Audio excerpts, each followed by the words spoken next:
Questão que ficou faltando na lista para a gente poder fazer, né? Essa daqui que era falando um pouquinho sobre conversor CC-CC, mas isso aqui a gente já faz uma introduçãozinha básica, não tão avançada, mas básica de inversores. Por quê, pessoal? Eu posso correlacionar esse tipo de formato de onda que vocês estão vendo ali. Deixa eu só dar uma lida na questão, né? Ele fala ali: os conversores CCCC são equipamentos que se baseiam em eletrônica de potência e apresentam uma série de aplicações, desde fontes reguladas até acionamento de motores elétricos, tá bom? A figura acima apresenta um circuito simplificado de um conversor CCCC, onde a tensão VD será convertida pela tensão V0. O princípio básico da conversão que utiliza o chaveamento, controlado pelo método PWM. Considere o valor de pico da onda, dente de serra igual a 0,8 e a tensão de controle de 0,6. Para uma tensão VD aqui de 12 volts, a tensão de saída V0 é igual a tanto. Então ele está,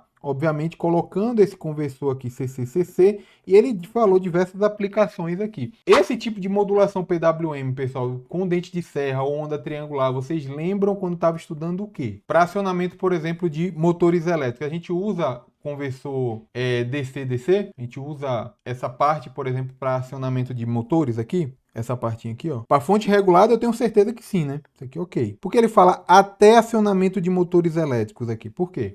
Alguém quer arriscar? Porque aqui é você na prova, né? Certo, vamos lá. Um motor, por exemplo, vou colocar aqui, tá? Um motor qualquer. Um motor, por exemplo, indução trifásica, tá bom? Que você só precisa... Tudo bem, vamos considerar que aqui seria um conversor trifásico, tá bom? Sem nenhum problema. Ou um motor universal, por exemplo. Que você vai alimentar esse cara aqui. Você alimenta esse cara com tensão CC? Você alimenta sim ou não? Você alimenta, por exemplo, com um conversor CCC? Não, né? De jeito nenhum.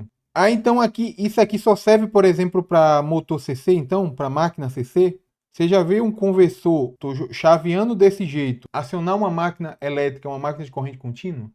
Como é que você vai fazer a questão da retificação para você ter uma corrente com uma tensão contínua ali para você variar, obviamente, a velocidade com a tensão terminal? Como é que você faz? Seria a média desse valor aqui, PWM, que seria a tensão baseada na tensão de controle e na tensão de pico dessa onda aqui? Não, né? De jeito nenhum. O que eu quero passar para vocês é o seguinte: quando ele fala até, pessoal, é a ideia de que a gente utiliza o barramento CC, tá? A gente vai falar um pouquinho disso aqui, de modo que a gente vai alimentar quem? Um cara que, obviamente, vai transformar esse barramento CC em uma fonte senoidal, tá bom? E aí, esse nível DC que você tem de média, obviamente vai fazer com que você varie a forma de chaveamento por meio do quê? Por meio, obviamente, da frequência da onda senoidal e o valor, claro, ali de pico, tá bom? Então, quando ele fala até, é porque você utiliza, obviamente, a nossa cadeia de retificação e inversão para você acionar uma máquina CA, tá bom? É só por conta disso mesmo, para você entender que isso aqui...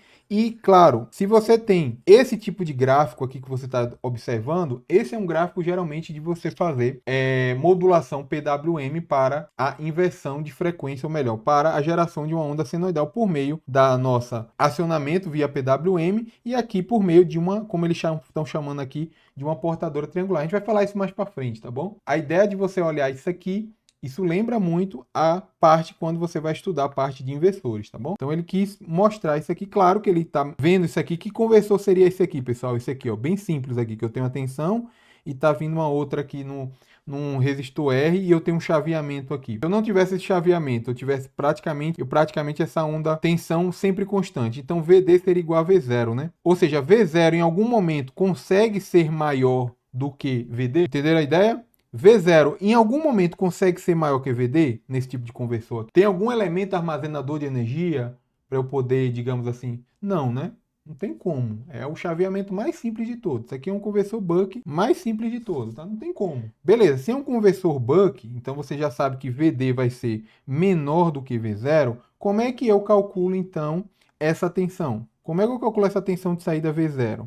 Obviamente, pelo quê? Pelo um ciclo, né? Pelo um ciclo de trabalho vezes a tensão de entrada, né? Beleza. E o ciclo de trabalho, geralmente, se a gente for pensar aqui em T on e T-off, seria o quê, pessoal? Vamos lá. Isso, perfeito. T-on sobre T-on mais T-off. Mas ele não deu, né? Ele não deu as tensões, o tempo aqui de chaveamento em relação ao meu sinal de abertura e fechamento de chave, ou seja, da minha tensão PWM, né? Mas ele deu, obviamente, aqui uma portadora triangular que tem, obviamente, ali a tensão de controle que vai fazer com que em cada trigger, né, dessa onda triangular eu tenha esse chaveamento, né, esse chaveamento PWM. Então, como é que eu consigo agora associar, obviamente, portadora triangular e a tensão de controle para eu correlacionar o meu ciclo de trabalho? Como é que eu faço isso? Vocês entenderam minha pergunta, né? Não foi complicada, né? Vocês estão acostumados em relação a você ter essa frequência. Vocês sabem que ali a minha tensão de entrada ela está obedecendo, obviamente, esse chaveamento de on e off por meio de uma frequência muito alta, que é uma frequência da portadora, e eu tenho tensões de controle para acionamento dessa chave, como fosse um transistor, tá bom? Um gate ali de um MOSFET ou de um IGBT. Entenderam a ideia, né? Como é que eu correlaciono isso? Tem uma relação básica, uma relação direta, que inclusive a gente vai utilizar ela lá nos inversores como índice de modulação em amplitude, né? Lembram? Não, eu estou querendo saber só como você relaciona o ciclo de trabalho com as tensões de controle por meio que ele deu aqui na questão. Quero saber, obviamente, que aqui, no caso, esse ciclo de trabalho que você geralmente correlaciona com o conversor CC, quando você vai falar das tensões de controle e do índice de modulação, geralmente você associa com qual? Com o inversor, não é? Então eu quero saber qual é a relação entre as tensões de controle de pico também, obviamente ali da onda portadora, com o meu ciclo de trabalho. Qual é a relação? Ou seja, D é igual ao quê? Em relação a esses valores. Que ele deu aqui, tá? Ele deu os valores aqui, ó. Vamos lá. Tensão de controle, que é 0,6, né? Dividido pela soma das duas ou pela tensão de pico, como é que é? Pronto. É esse tipo de cuidado que vocês têm que ter e revisitar o conteúdo dessa parte. Sim, é de fato a tensão de pico, tá? Por que a tensão de pico? Porque é como eu tivesse o seguinte, isso aqui, gente, veja só, isso aqui é como fosse, a tensão de controle é como fosse o sinal, digamos assim, o ponto do sinal modulante dividido pela amplitude da portadora, como fosse a amplitude do sinal modulante dividido pela amplitude da portadora, entenderam? Como fosse uma modulação AM. Então, de fato, é isso aí. Então, veja que eu estou tentando trazer as duas coisas juntas para a gente, quando for para inversores, a gente ficar tranquilo, conseguir fazer essa relação sem nenhum problema. E acabou a questão, né? Questão direta, direta, direta mesmo. Vai ficar 6 sobre 8. Quanto é que fica aqui? 6 sobre 8 vezes quanto é que é a tensão de entrada, ele falou? 12, né? É 12 mesmo? É, né? 12. Aí vai ficar aqui, né? Se eu dividir por 4, dá 3. Aqui dá 2. Por 3 vai dar 3. 3 vezes 3, 9. 9 volts. Letra C. Isso mesmo.